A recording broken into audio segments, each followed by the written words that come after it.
जी जिन राधे राधे। महाराज जी, दीक्षा के बाद यदि साधक की मृत्यु हो जाए तो उसकी झोली माला आसन का क्या किया जाए?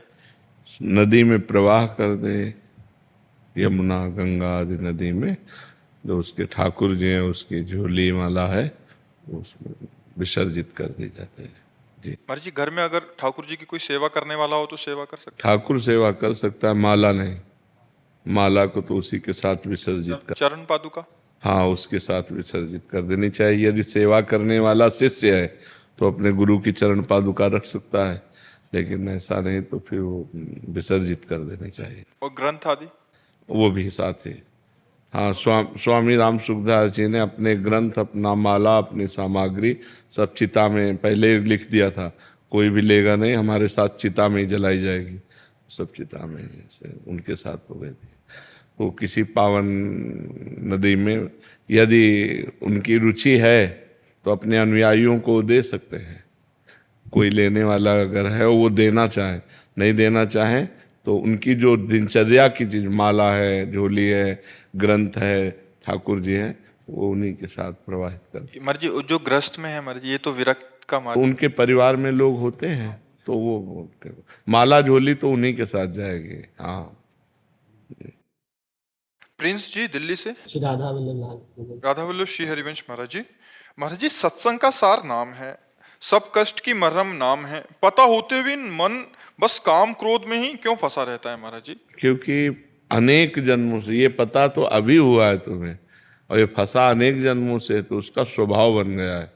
और उसके स्वभाव को मिटाना होगा वर्तमान के अभ्यास के द्वारा। हम बार बार अपनी जिह्वा से राधा राधा राधा राधा खूब नाम रटें तो धीरे धीरे अभ्यास बन जाएगा। जैसे आप बिल्कुल नाम जप नहीं जप करते थे तो बिल्कुल ये माया में फंसा हुआ था। अब आज 10 मिनट लगने लगा। आप मानते हो इस बात को कि आपने प्रयत्न किया तो 10 मिनट लगने लगा, 20 मिनट लगने लगा, 1 घंटा लगने लगा। तो ऐसे ही हम प्रयत्न करें, प्रयास करें तो 24 घंटा आ जाएगा कि नहीं आ जाएगा?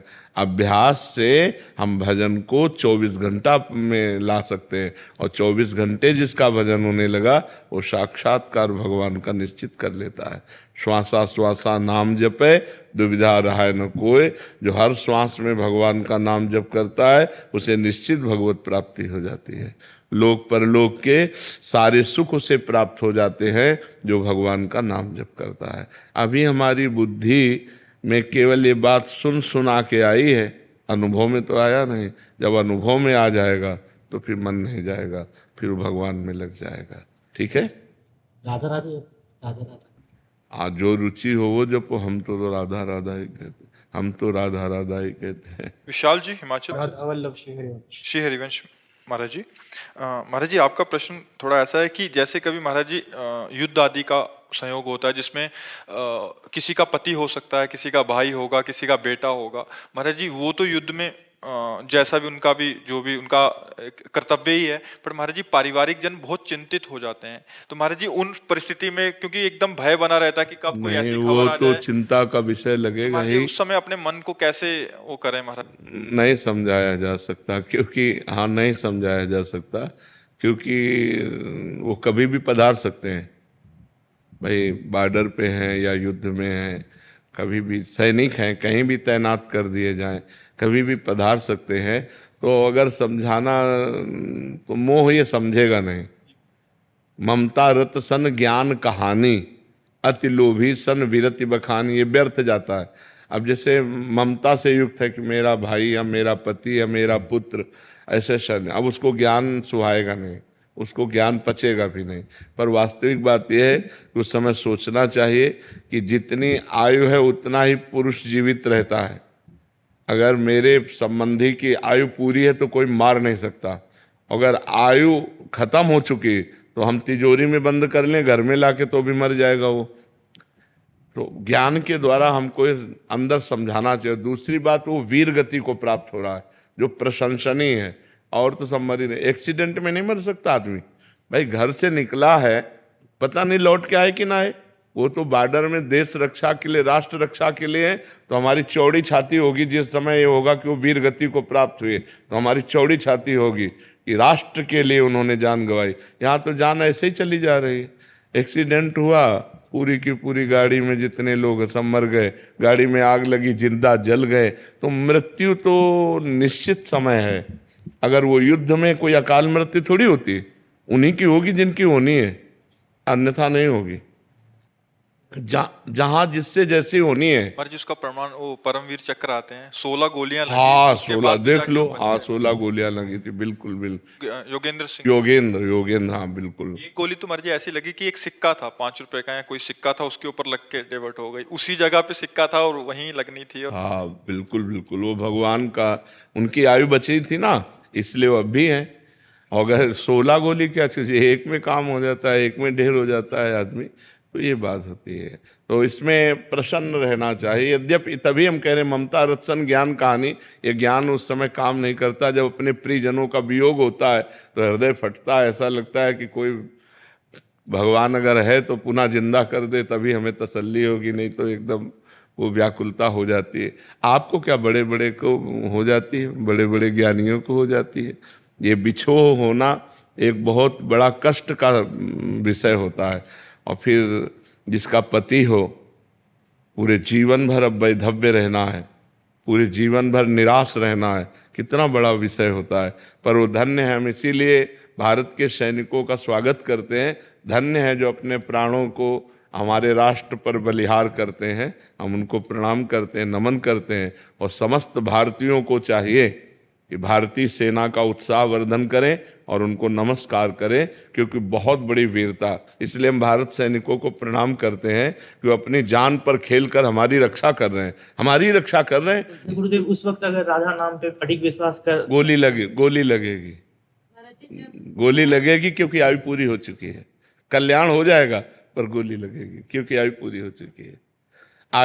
आयु से नहीं, उसी बहाने से तय हुआ था। हाँ उसी बहाने तय हुआ था, बिल्कुल। वो अडिग विश्वास का फिर मतलब क्या, जिस वक्त जैसे कि आप कहते हैं कि नहीं, परिणाम अच्छा होगा आपका। जैसे आपने कहा राधा, तो गोली आपके लगेगी, आप जाओगे, आपका मंगल हो जाएगा, आपका संसार में आना नहीं होगा, आपके कर्म बंधन जो आपको दुख देने वाले थे सब कट गए।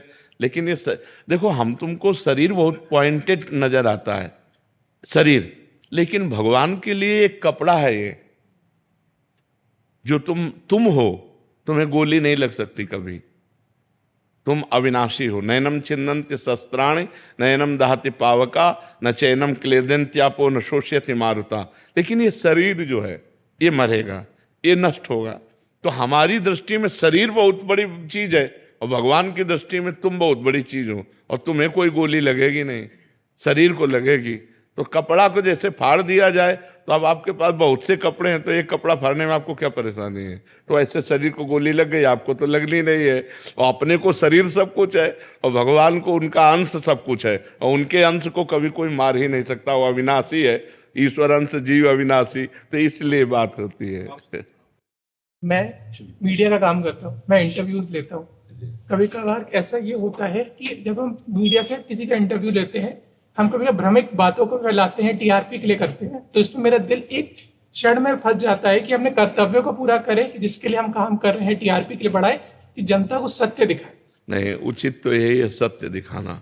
अगर आप केवल ये टीआरपी के लिए भ्रमात्मक बातें फैलाएं या झूठी बातें फैलाएं, तो ये अपराध है। ये कहीं न कहीं इसके द्वारा प्राप्त हुआ धन आपकी बुद्धि को भ्रष्ट कर देगा, आगे चल करके आप परेशान हो जाएंगे।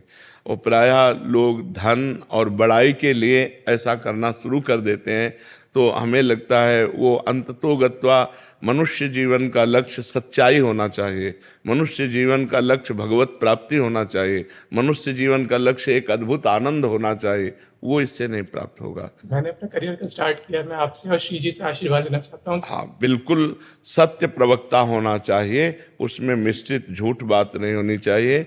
हाँ जरूर है कि समाज में कड़ुआ माना जाता है सत्य प्रवक्ता हो, आपको ज़्यादा लोग आदर नहीं देंगे, आपके जन ही आपका आदर नहीं देंगे, लेकिन जिसका आदर हरि करे उसका निरादर कौन कर सकता है, और जिसका निरादर हरि कर दे तो उसका आदर कौन कर सकता है। ये सब आदर मिट्टी में मिल जाता है, इसका कोई महत्व नहीं होता। ठीक है ना। टीआरपी के लिए झूठ बोलना या किसी को झूठ ब्लेम लगा करके ये सब ठीक नहीं है। बिल्कुल सत्य बात होनी चाहिए। अगर वो दोषी है तो उसको ओपन करो, अगर निर्दोष है तो उसकी निर्दोषता ओपन करो। ऐसा नहीं कि दोषी को बख्श दिया जाए और निर्दोषी को दोषी बनाकर प्रकाशित कर दिया जाए। वो तो जो आप प्रकाशित करेंगे वही जनता देखती है, तो उसमें आपकी हानि हो जाएगी, जनता की तो कोई हानि है नहीं, आपकी हानि हो जाएगी।